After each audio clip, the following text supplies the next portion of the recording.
Station, this is your president. Do you hear me? Station, this is Houston. Are you ready for the event? Yes, we're ready for the event. White House, this is Mission Control, Houston. Please call station for a voice check. Do you hear me?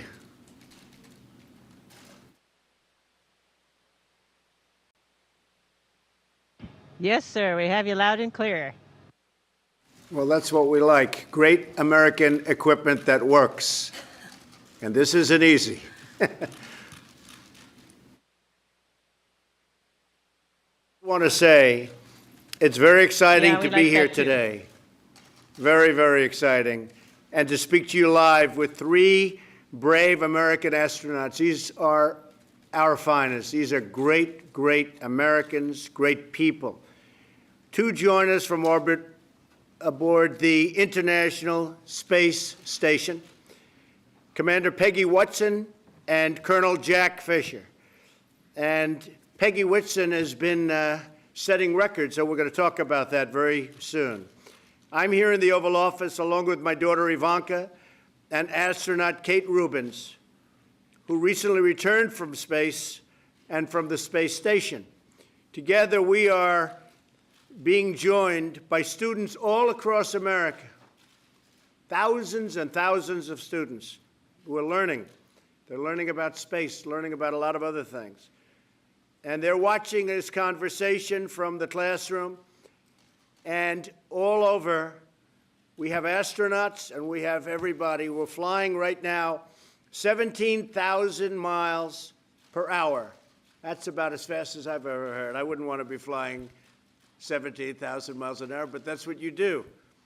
Peggy, Jack, and Kate, I know that America's students are thrilled to hear from you. But first, I want to say that this is a very special day in the glorious history of American space flight. Today, Commander Whitson, you have broken the record for the most total time spent in space by an American astronaut, 534 days and counting. That's an incredible record to break, and on behalf of our nation and, frankly, on behalf of the world, I'd like to congratulate you. That is really something. And I'd like to know, how does it feel to have broken such a big and important record?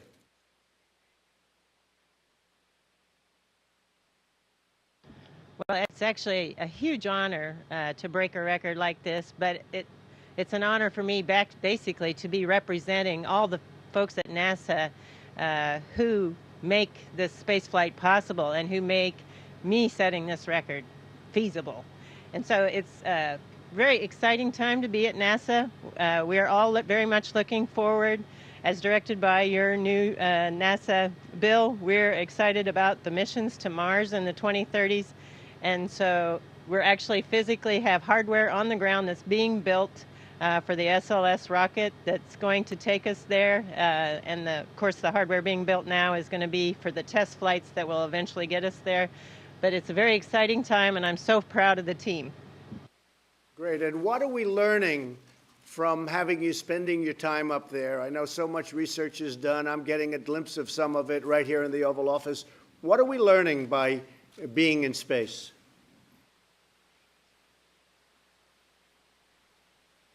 Well, I think probably the International Space Station is providing a key bridge from us doing living on Earth to going somewhere into deep space. So on those Mars missions, we need to better understand how microgravity is really affecting our body, and we need to understand it in great detail. So many of the studies are looking at the human body.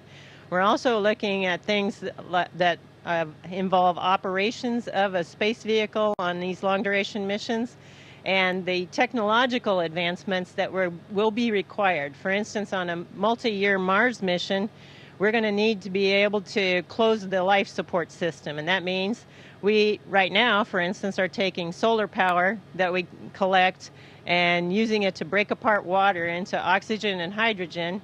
The oxygen we breathe, of course, we use the hydrogen, combine it back with the CO2 that we take out of the air and make more water. But water is such a precious resource up here that we also are cleaning up our urine and making it drinkable. And it's really not as bad as it sounds. Well, that's good. I'm glad to hear that. Better you than me. I will say, Colonel Fisher, you just arrived. And how was your trip? Complicated, easy? How did it go?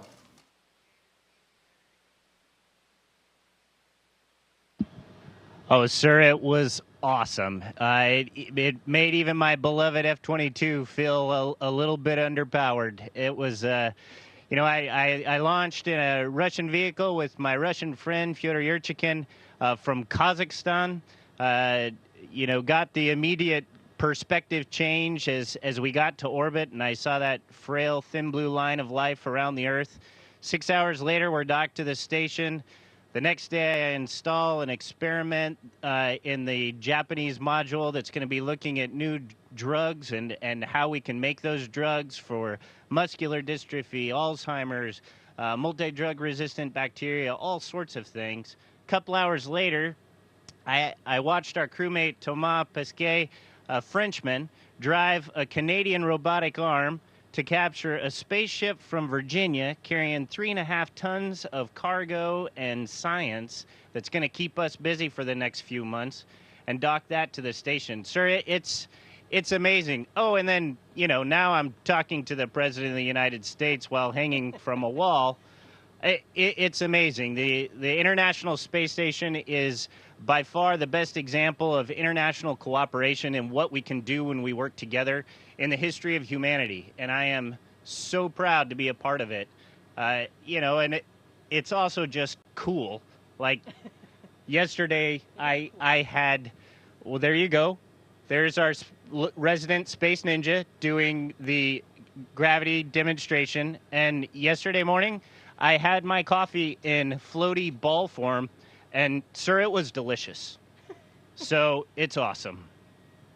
Tell me, Mars, what do you see a timing for actually sending humans to Mars? Is there a schedule, and when would you see that happening?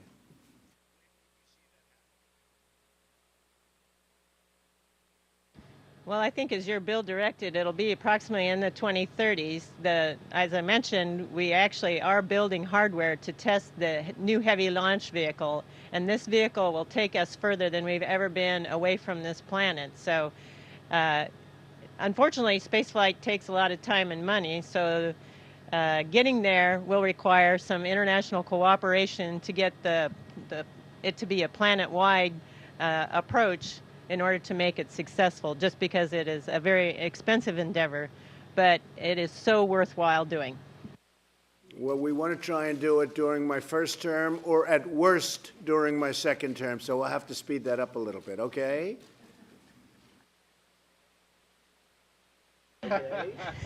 We'll do our best.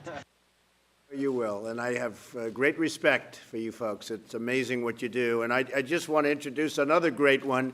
Kate Rubins is with us today, and she has been so impressive in research and so many other things having to do with NASA. And Kate, I understand you're the first person to sequence DNA in space. Can you tell us about that? Yeah, so that was actually just this last summer, and it's a real example of what we can do with technology and innovation.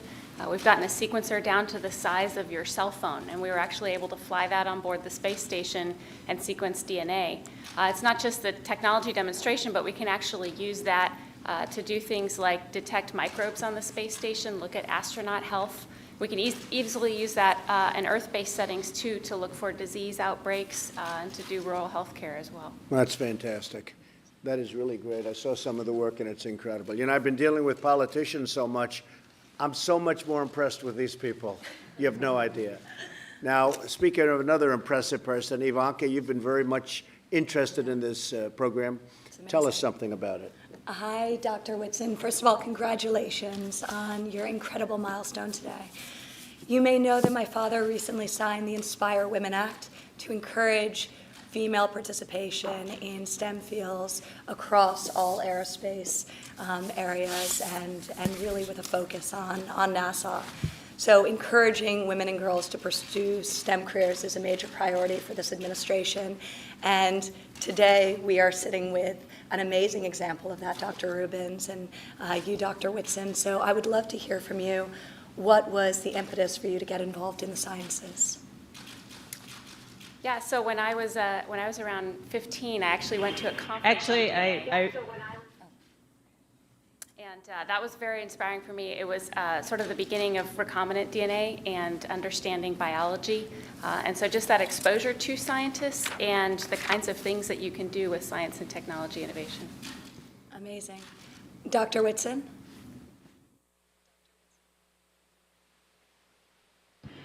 For me, it was actually the Apollo program was my inspiration, and that was when it became a dream to become an astronaut. But I don't really think it became a goal until I graduated from high school when the first female astronauts were selected. And seeing those role models, and with the encouragement of my parents and various mentors in college and graduate school, and when I started working at Rice, that's what made it possible, I think, to become an astronaut. And it took me a lot longer to become an astronaut than I ever really wanted it to take, but I do think I'm better at my job because of the journey. You're an incredible inspiration to us all. So, I would also like to ask you one more question. I'm incredibly curious, as I'm sure all the students across the country are, to know what a day in the life in space is like. Could you share what a typical day looks like, what the challenges are, just any special moments?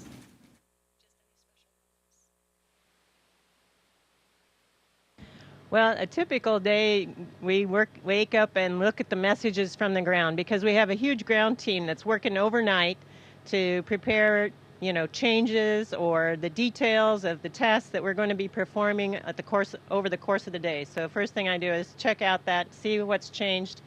But on any given day, it can be so dramatically different. On one day, we might be focusing on science. On another day, we might be repairing the carbon dioxide removal system. On another day, soon, Jack and I are going to do a spacewalk. We talked about last Saturday, we did robotics operations. I love the diversity of the different activities that we do. Plus, we have over 200 investigations ongoing on board the space station, and I just think that's a phenomenal part of the day. Of course, there's also just the living and on board the space station. It's such a unique and novel environment, nothing that we're used to on the ground. And it's so special to just be in zero gravity. But Jack's the new guy here, and I think he can probably give you a better perspective on what that's like. It's still on. Well, I everything here, my dad always said that if you love what you do, you never work a day in your life. And we work really hard up here, but it's not really work. It's just fun. It's like playing Fort almost, only you're changing the world while you do it. And then on the off time, the other morning I was working out, and on our machine that we work out on, right below it is the cupola window. And so when you're on the kind of device where you do crunches, every time you come up, you see out the window. And it's awesome because you kind of go crunch. Oh, my gosh, that's beautiful. I got to do that again. Crunch. Oh, my gosh, that's beautiful. It's awesome. Everything we do here is fun, and it feels so great to know that we're making a difference on the ground and for the future of humanity as well. So it's an incredible job.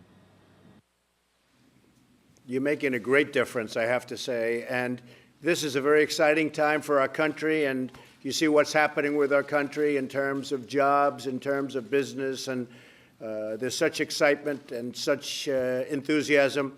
Many American entrepreneurs are racing into space. I have many friends that are so excited about space, they want to get involved in space from the standpoint of entrepreneurship and business.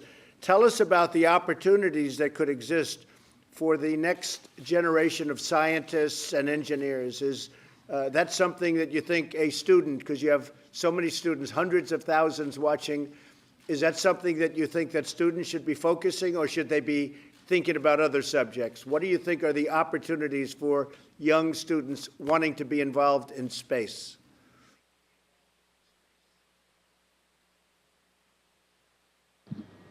Sir, absolutely. I think that this is probably the most exciting time in space exploration, certainly in my lifetime.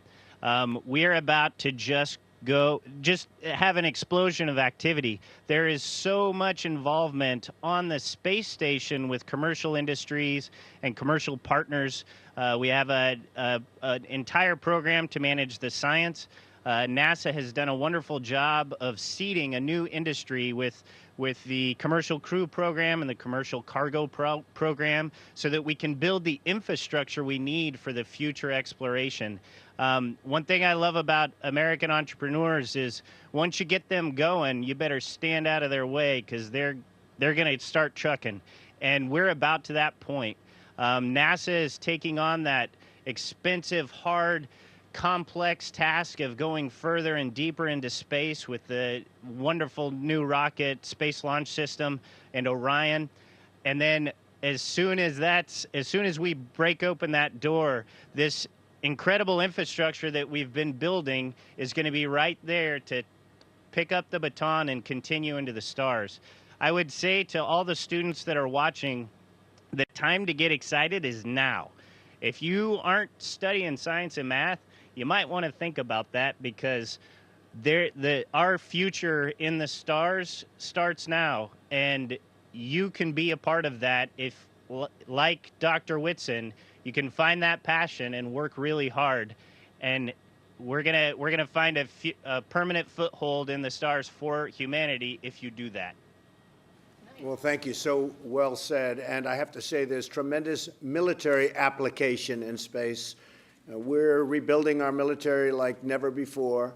We're ordering equipment, and we're going to have the strongest military that we've ever had, the strongest military that the world has ever seen, and there's been no time where we need it more. And I'm sure that every student watching wants to know what is next for Americans in space. I'm very proud that I just signed a bill committing NASA to the aim of sending American astronauts to Mars. So we'll do that. I think we'll do it a lot sooner than we're even thinking. So which one of you is ready to go to Mars? Are you ready? And I think you're ready. I know you're ready, right? We just discussed that. She'd like to go to Mars very quickly. Who's ready to go to Mars up there? We are absolutely ready to go to Mars. It's going to be a fantastic journey getting there and very exciting times. And all of us would be happy to go. But I want all the young people out there to recognize that the real steps are going to be taken in a few years. And so by studying math, science, engineering, any kind of technology, you're going to have a part in that, and that'll be very exciting. I just want to thank you very much. And Dr. Whitson, congratulations. Amazing. What an amazing thing that you've done. Everybody here, I know your family, but everybody here is incredibly proud of the record you just broke. I hope that every young American watching today finds in your example a reason to love space and think about space, because many great things are going to come out, tremendous discoveries in medicine and so many other fields. So thank you very much. I want to say God bless you. God bless America. We are very, very proud of you and very proud of your bravery. Thank you very much. We will make America great again.